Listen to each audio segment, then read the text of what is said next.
জুলাই জাতীয় সনদের যেটা প্রস্তাব করা হয়েছে আমাদের সামনে, তার দফা 2, 3, 4 যে কথাগুলো এখানে বলা হয়েছে, এই সনদের সবকিছু সংবিধান এবং অন্য কোনো আইনে ভিন্নতর কিছু থাকলেও এই সনদের বিধান, প্রস্তাব, সুপারিশ প্রাধান্য পাবে। তার মানে হচ্ছে এটা সংবিধানের উপরে। তো কোনো ডকুমেন্ট, কোনো সমঝোতা, দলিল কি সুপ্রা কনস্টিটিউশনাল ইনস্ট্রুমেন্ট হতে পারে, বা একটা এক্সট্রা কনস্টিটিউশনাল ডকুমেন্ট হতে পারে? আমি এটাকে সুপ্রা কনস্টিটিউশন ইনস্ট্রুমেন্ট সে বলতে চাই, নট এক্সট্রা। তো সেটা হতে পারে না। আমরা সংবিধানের মধ্যে থেকে আইনি, বৈধ এবং সাংবিধানিক প্রক্রিয়ায় কিভাবে এই সমঝোতা দলিলটাকে গ্রহণ করতে পারি, বাস্তবায়ন করতে পারি, সেই চিন্তায় আমাদেরকে করতে হবে। এখন যদি বলা হয় যে এই সমঝোতা দলিলের সবকিছুই সংবিধানের উপরে প্রাধান্য পাবে, তো তাহলে পরে এটা একটা ব্যাড প্রেসিডেন্ট সৃষ্টি হবে ভবিষ্যতের জন্য, একটা খারাপ নজির সৃষ্টি হবে। যদি 5-10 বছর পরে অন্য কোনো একটা সিচুয়েশনে সবাই বসে যদি বলা হয় যে এই দলিলটা সংবিধানের উপরে থাকবে, সেটার মানে একটা নজির দেওয়ার মতো এই বিষয়টা থেকে যাবে। তো একটা পুরো জাতির জন্য আমরা ব্যাড প্রেসিডেন্ট ক্রিয়েট করাটা ঠিক হবে না।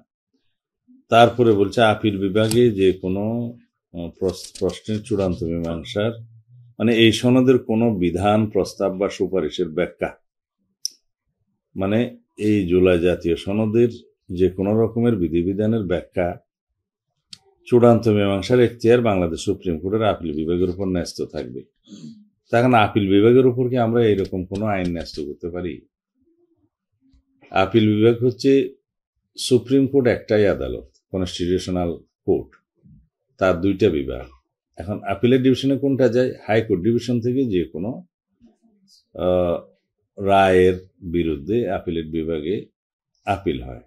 তাছাড়া অন্যান্য যে কোনো বিষয় কনস্টিটিউশনালি অ্যাড্রেসড যেখানে হতে পারে, সেটা সম্ভবত আর্টিকেল 103 অনুসারে আপিলের ডিভিশনে যাবে। কিন্তু এই সমস্ত দলিলটা তো কোনো ইটসেলফ অর্ডিন্যান্সও নয়, আইনও নয় এবং রায়ও নয়। তো এইখানে ব্যাখ্যা দেওয়ার জন্য কে পাঠাবে, কিসের ভিত্তিতে যাবে, কেন যাবে, সেই প্রশ্নগুলো আগে ডিসাইড করতে হবে। এই বিষয়টা কেন যাবে, কারা নিয়ে যাবে, কেন নিয়ে যাবে আপিলের ডিভিশনে, বা আপিলের ডিভিশনের এখতিয়ারই বা এটা কি? আমরা একটা সমঝোতা দলিলে স্বাক্ষর করলাম, সেটা আপিলের ডিভিশন এখানে ব্যাখ্যা দেওয়ার জন্য কোনো এখতিয়ার আছে কিনা, সেই এখতিয়ারটা কি, এটা খুঁজে বের করতে হবে, এটা বলার আগে।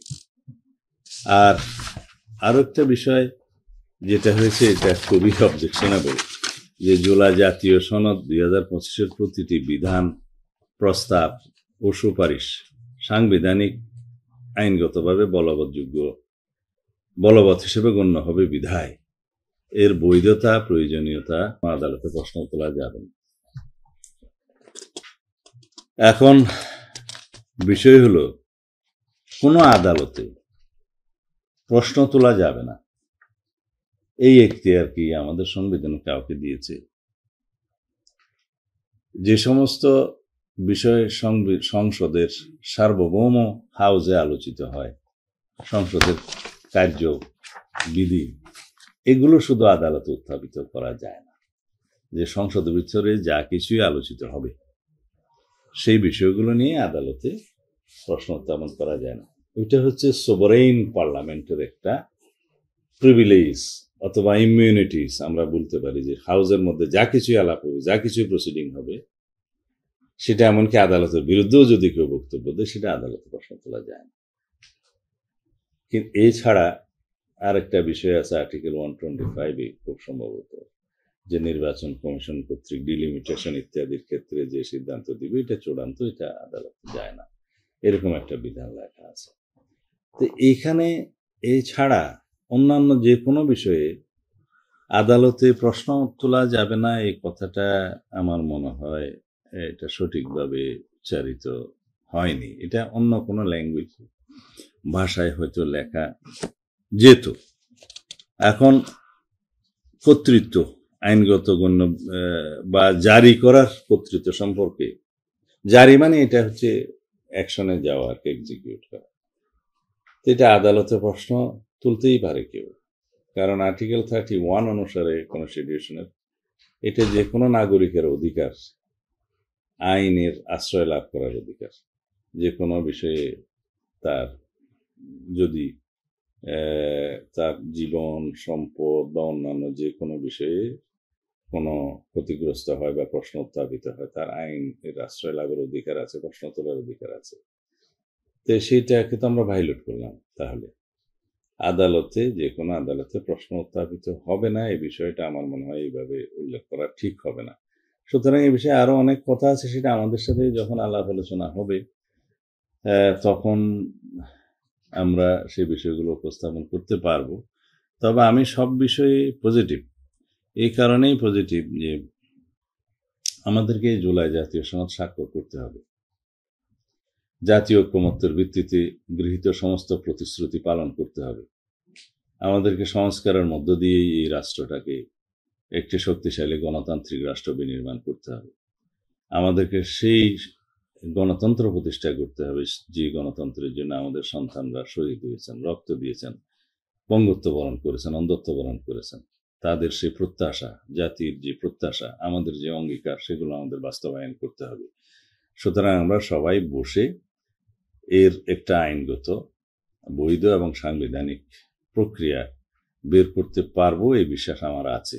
তবে আমরা এমন কিছু করতে পারি না যেটা ভবিষ্যতের জন্য একটা সাংবিধানিক ব্যাড প্রেসিডেন্ট ক্রিয়েট হয়ে যাবে, জাতির জন্য একটা খারাপ নজির সৃষ্টি হয়ে যাবে। তো আশা করি সবাই সবকিছু উদার মনে, রাষ্ট্রের বৃহত্তর স্বার্থে, দলীয় দৃষ্টিভঙ্গির উপরে উঠে সব রাজনৈতিক দল এই বিষয়টি বিবেচনা করবেন, এই আহ্বান সবার প্রতি থাকলো। এবং আমরাও যে কোনো আলোচনায় খোলা মনে সমাধানের লক্ষ্যে সেই আলোচনায় অংশগ্রহণ করব। 8 নম্বর দফা সম্পর্কে খুব বেশি বিতর্ক নেই, তবে একটা লাইন যেটা আপনি বলেছেন যে পরবর্তী জাতীয় সংসদ নির্বাচনের আগে সরকার ও অন্যান্য সংশ্লিষ্ট কর্তৃপক্ষ সমূহ সম্পূর্ণ বাস্তবায়ন করবে। কি এখানে প্রতিশ্রুত যে সমস্ত বিষয় থাকবে, সেটার বিষয়ে যদি কোনো আইন কানুন বিধি বিধান যদি প্রণয়ন করা লাগে, সেটার দায়িত্বটা বর্তমান সরকারের, এটাই এখানে প্রকাশ করা হয়েছে।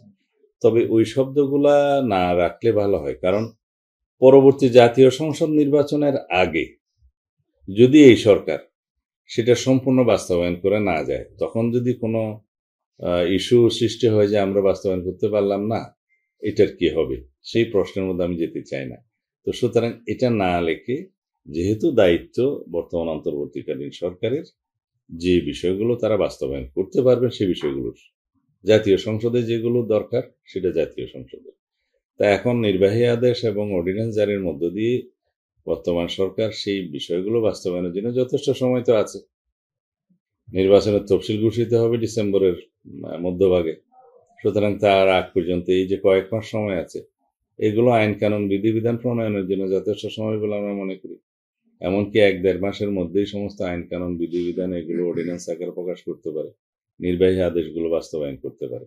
তো সুতরাং ওই জাতীয় সংসদ নির্বাচনের আগে এই শব্দটা উল্লেখ না করলে ভালো, কারণ তখন যাতে আবার প্রশ্ন না ওঠে যে এখন তো বাস্তবায়ন করা গেল না, কি হবে। বাস্তবায়ন করা না করা যেহেতু সেই সরকারের দায়িত্বের মধ্যে পড়ে, এগুলো যেগুলো বাস্তবায়ন করা সম্ভব, যেমন এখানে উল্লেখ করেছে যে সকল প্রস্তাব সুপারিশ অবিলম্বে বাস্তবায়নের যোগ্য। তো অবিলম্বে আমরা তো প্রতিদিনই দেখছি যে উপদেষ্টা পরিষদ বসে তাৎক্ষণিকভাবে বা অবিলম্বে বাস্তবায়নযোগ্য সুপারিশ সমূহ চিহ্নিত করে বাস্তবায়নের জন্য মন্ত্রণালয়গুলো দিচ্ছে। এই প্রক্রিয়াটা আরো দ্রুত করতে পারে, তাদের দায়িত্ব। নোট অফ ডিসেন্ট কি শুধু বিএনপি দিয়েছে? নোট অফ ডিসেন্ট আরো অন্যান্য দলও দিয়েছে, অন্যান্য বিষয়গুলো দিয়েছে। যেখানে যেমন নারী আসনের ক্ষেত্রে আমাদের প্রস্তাব অনুসারে যেভাবে আমরা প্রস্তাব দিয়েছি যে সরাসরি নির্বাচনের জন্য 300 আসনের মধ্যে 5% নারীদের জন্য মনোনয়ন প্রদান করতে হবে, সেটা আমাদের প্রস্তাব এখন থেকে। তো সেই প্রস্তাবে অনেকে নোট অফ ডিসেন্ট দিয়েছে, আমি তাদের কথা বলতে চাই না, সবাই জানে। এই জাতীয় আরো অনেক বিষয় আছে যেগুলো আমরা আমাদের প্রস্তাব অনুসারে আমরা দিয়েছি, যেগুলো নোট অফ ডিসেন্ট হয়তো 2-1টা পক্ষ দিয়েছে। নোট অফ ডিসেন্ট মানে এখানে এই অর্থে যে তারা একমত, তবে যেভাবে উপস্থাপিত হয়েছে সেভাবে নয়। যেমন অনুচ্ছেদ 70-এ সবাই দুইটা বিষয়ে একমত, যেমন অর্থ বিল এবং আস্থা ভোট, এই দুইটা ক্ষেত্রে এমপিরা স্বাধীন থাকবেন না, দলের পক্ষে থাকতে হবে। কিন্তু তিনটা বিষয়ে আরো অনেকে একমত। তার সাথে 3 নম্বর বিষয়টা হলো সংবিধান সংশোধনী বিলের ক্ষেত্রে দলের সংসদ সদস্যগণ দলের পক্ষে থাকবে। আমরা 4টা বিষয় এখানে অন্তর্ভুক্ত করতে চেয়েছি। চতুর্থ হলো জাতীয় নিরাপত্তা, উইদিন ব্র্যাকেট যুদ্ধ পরিস্থিতি যদি থাকে তাহলে সেটাও এখানে এমপিদের যে দলের প্রতি অনুগত থাকতে হবে এর ভিতরে অন্তর্ভুক্ত করা হয়েছে। এটা আমাদের নোট অফ ডিসেন্ট। তো নোট অফ ডিসেন্টে বলা হয়েছে, আমরা স্পেসিফিক বলেছি, যদি আমরা ইশতেহারে, নির্বাচনী ইশতেহার এটা উল্লেখ করি এবং জনগণ যদি আমাদেরকে ম্যান্ডেট দেয়, তখন আমরা জাতীয় সংসদে আমাদের মতো করে এটা বাস্তবায়ন করবো। এই 4টা বিষয়, these are the note of descent. তা এখন সেই নোট অফ ডিসেন্ট গুলোর বাদে অন্যান্য বিষয়ে যেগুলো সবার মধ্যে ঐকমত্য হয়েছে সে বিষয়ে কোনো প্রশ্ন নাই বাস্তবায়ন করতে গেলে। তো সেটা যেভাবে যখন যে ফোরামে বাস্তবায়নের জন্য উপযুক্ত, সংবিধান হলে জাতীয় সংসদে, আর যদি সংবিধানের বাইরে যে সমস্ত বিষয়ে ঐকমত্য হয়েছে সেটা ইচ্ছা করলে এখনই অর্ডিন্যান্স জারির মাধ্যমে অথবা নির্বাহী আদেশের মাধ্যমে অথবা অফিস আদেশের মাধ্যমে সেটা বাস্তবায়ন করা যায়। মানে এই জিনিসগুলো খুবই সহজ। আমরা এখানে যতই ঐকমত্য হই, যতই দলিলের মধ্যে সই করি, সেটা চূড়ান্ত অনুমোদনটা তো জাতীয় সংসদেই করতে হবে। এই বিষয়টা যেন আমরা মাথায় রাখি। আমি আপনার সাথে একমত নই, কারণ বাংলাদেশে 5ই আগস্টের পরে 8ই আগস্ট যে সরকার শপথ নিয়েছে, অন্তর্বর্তীকালীন সরকার, সেটা কনস্টিটিউশন মেনেই হয়েছে। তা এখন জাতীয় ঐকমত্য কমিশন সংবিধান অনুসারে হয়েছে কিনা এই প্রশ্ন তো অবান্তর। এটা সাংবিধানিকভাবে তো নির্মিত হয়নি যে সংবিধান ভায়োলেট হবে। এইটা প্রধান নির্বাহীর আদেশ অনুসারে সংস্কার কমিশন নামে 11টি সংস্কার কমিশন গঠিত হয়েছে গেজেট নোটিফিকেশনের মাধ্যমে। সেটা প্রধান নির্বাহীর এখতিয়ারের মধ্যে আছে, এখানে কনস্টিটিউশনের প্রয়োজন নেই। এবং প্রধান নির্বাহীর ক্ষমতা বলে বিভিন্ন বিষয়ে প্রধান নির্বাহী যদি চান যে কোনো কমিশন করবেন, কোনো কমিটি করবেন, কোনো ইনকোয়ারি বডি করবেন, করতে পারেন। এইটার আইনি বৈধতা আছে কিনা সেটা নিয়ে যদি কেউ প্রশ্ন তোলে আদালতে যেতে পারে, যেহেতু এটা গেজেট নোটিফিকেশন হয়েছে। কেউ কি গিয়েছে? যায়নি, কারণ এই এখতিয়ারটা প্রধান উপদেষ্টার আছে। এখন জাতীয় ঐকমত্য কমিশন যে প্রজ্ঞাপন, ভালোই হয়েছে প্রশ্নটা করেছে, সেই প্রজ্ঞাপন আমার কাছে আছে, এটা 12ই ফেব্রুয়ারি 2025। তার আগে ছিল সংস্কার কমিশনের জন্য গঠিত 6টা, তারপরে 5টা, মোট 11টা, এভাবে সংস্কার কমিশন করেছে। বাট জাতীয় ঐকমত্য কমিশন হয়েছে এই তারিখে। এসআরও নাম্বার হচ্ছে 55/2025। এটা আইন মন্ত্রণালয় থেকে হয়েছে। এই 12ই ফেব্রুয়ারি 2025-এ এই যে জাতীয় ঐকমত্য কমিশন গঠিত হয়েছে, তার টার্মস অফ রেফারেন্সের কিছু বিষয় আমি বলি। যে কমিশনগুলো গঠিত হয়েছিল 6টা সংস্কার কমিশন, সংবিধান, বিচার বিভাগ, দুর্নীতি দমন কমিশন, প্রশাসন, পুলিশ বিভাগ এবং নির্বাচনী ব্যবস্থা, এই সংক্রান্ত যে 6টা কমিশন, সংস্কার কমিশন গঠিত হয়েছিল, তাদের রিপোর্টের ভিত্তিতে, তাদের সাথে রাজনৈতিক দল সমূহের আলোচনার ভিত্তিতে যে সমস্ত সুপারিশগুলো তারা পেয়েছিল, সেইটা বিবেচনা করার জন্য এবং বিবেচনা করে জাতীয় ঐকমত্য গঠনের জন্য রাজনৈতিক দল ও শক্তিসমূহের সঙ্গে আলোচনা করিবে এবং এই মর্মে পদক্ষেপ সুপারিশ করিবে। এটাই হলো তাদের এখতিয়ার, টার্মস অফ রেফারেন্স। এখতিয়ারটা কি? তারা রাজনৈতিক দলসমূহের সাথে আলাপ আলোচনা করবে সেই সংস্কার কমিশনের রিপোর্টগুলো নিয়ে এবং সুপারিশ প্রদান করবে। তারা সুপারিশ প্রদান করছে, সেই সুপারিশগুলো কতটা তাদের এখতিয়ারের মধ্যে করছে সেটা তো প্রশ্ন থেকে যাবে, সেটা পরে, আমি এখন আলাপ করব না। তাদের টার্মস অফ রেফারেন্সের কথা বললাম। তা এখন যদি সেই সুপারিশের মধ্যে, আলাপ আলোচনার মধ্যে, তাদের টার্মস অফ রেফারেন্সের মধ্যে সীমাবদ্ধ থাকা ঠিক হবে কিনা সেটা আমি প্রশ্ন রেখে গেলাম। টার্মস অফ রেফারেন্স নোটে তারা সুপারিশ করে যায়। এই সুপারিশগুলো বাস্তবায়নের জন্য তারা যে উদ্যোগ নিয়েছেন সেটা টার্মস অফ রেফারেন্সের মধ্যে আছে কিনা সেটাও আমি প্রশ্ন রেখে গেলাম। তবে এটা বাস্তবায়নের জন্য যদি তারা কোনো প্রক্রিয়া গ্রহণ করতে চায় আমরা সবসময় সহযোগিতা করব সেই আলোচনায় এখন হচ্ছে সামনে যদি ওনারা সেই আলোচনায় ডাকেন আমরা বসবো, কারণ আমরা চাই জাতির জন্য কল্যাণকর কিছু হোক। আমি তো বলেছি যে 5, 6, 7 এগুলা নিয়ে তেমন কোনো বিষয়ে আপত্তি নেই।